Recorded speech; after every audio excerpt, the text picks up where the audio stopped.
पे निप्पॉन का momentum fund launch हो रहा है। अभी एनएफओ आ गया होगा शायद, या 1-2 दिन में आ जाएगा। तो निप्पॉन का जो मोमेंटम फंड है वो एक्टिव मोमेंटम फंड है। जैसे पास्ट में हमने देखे ना 500 मोमेंटम, 50, 200 मोमेंटम, 30, ये सब पैसिव मोमेंटम फंड होते हैं। ये सब इंडेक्स फंड है। एनएससी का इंडेक्स है, उसको बस ये कॉपी करते हैं। लेकिन जो निप्पॉन का मोमेंटम फंड आ रहा है अभी, वो एक एक्टिव मोमेंटम फंड है। आई थिंक सैमको का भी एक मोमेंटम फंड है जो कि कुछ खासा अच्छा कर नहीं पाया है अभी तक।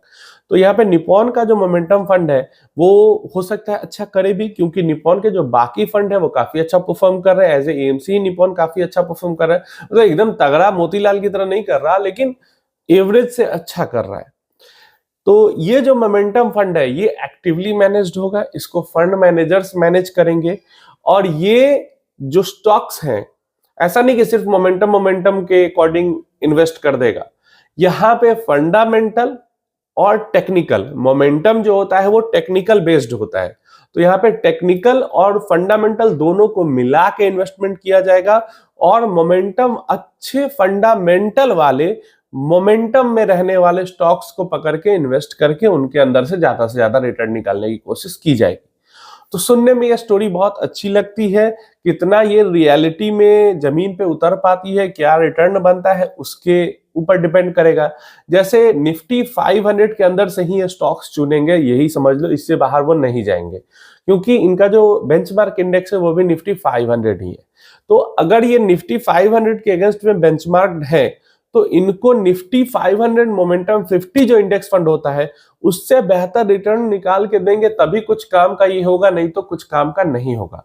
और निफ्टी 500 मोमेंटम 50 जो बेंचमार्क इंडेक्स है वो बहुत तगड़ा इंडेक्स है। उसने बहुत तगड़ा पास्ट में परफॉर्मेंस दिखाया है। 2003-4 से लेके अभी तक ऑलमोस्ट 25% का सालाना उसका रिटर्न है।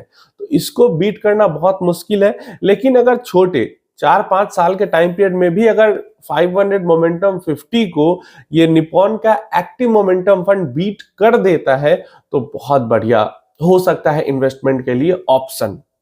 जैसे धीरे धीरे करके अगर मोमेंटम फंड की एक कैटेगरी बिल्डअप हो जाती है, तो जैसे कुछ लोगों के लिए कॉन्ट्रा फंड बहुत बढ़िया हो जाता है, कुछ लोगों के वैल्यू हो जाता है, तो मोमेंटम भी एक ऑप्शन म्यूचुअल फंड में हो जाएगा। अब ये बिल्कुल नहीं करना है आपको कि अपने पहले के म्यूचुअल फंड बेच के, अगर कोई आपको ब्रोकर कह रहा है या कोई डिस्ट्रीब्यूटर कह रहा है, तो पहले से जो गोल के लिए इन्वेस्टमेंट करके रखा है उसको बेच के इस नए फंड के अंदर इन्वेस्ट कर देना है। ऐसा कोई जादू वाला फंड ये नहीं है। आपका आपके गोल के अकॉर्डिंग जो पहले से इन्वेस्टमेंट है उसको इन्वेस्टेड रहने देना है। आगे चल के 2-3-5 साल में ये फंड अगर अच्छा करता है और उसका कोई आपका गोल होता है तो उसके लिए इन्वेस्टमेंट कर सकते हैं। लेकिन अभी जो आपका पहले से सारे गोल्स के लिए सेट है आपका म्यूचुअल फंड पोर्टफोलियो, उसके साथ कोई भी छेड़छाड़ नहीं करना है। क्योंकि सुनने में ये स्टोरी काफी अच्छी लग रही है, लेकिन ये रियलिटी में कितनी अच्छी तरीके से प्ले आउट हो पाती है ये देखना ज्यादा इंपॉर्टेंट होगा। जैसे मैंने फिर से बोल रहा हूं कि अच्छा फंड, किसी भी मोमेंटम फंड को हम तभी मानेंगे जब वो निफ्टी 500 मोमेंटम 50 को बीट कर पाती है। अगर निफ्टी 500 पे बेस्ड है, अगर लार्ज कैप वाला मोमेंटम फंड है तो निफ्टी 200 मोमेंटम 30 को बीट कर पाती है, तभी उस मोमेंटम फंड को अच्छा मानेंगे। नहीं तो भाई हम क्यों एक्टिव फंड में इन्वेस्ट करने जाएंगे, एक्टिव मोमेंटम में। पैसिव मोमेंटम में रखेंगे, पैसा भी हमारा एक्सपेंसेस से भी खर्च कम होगा और रिटर्न भी हमें ज्यादा मिलेगा।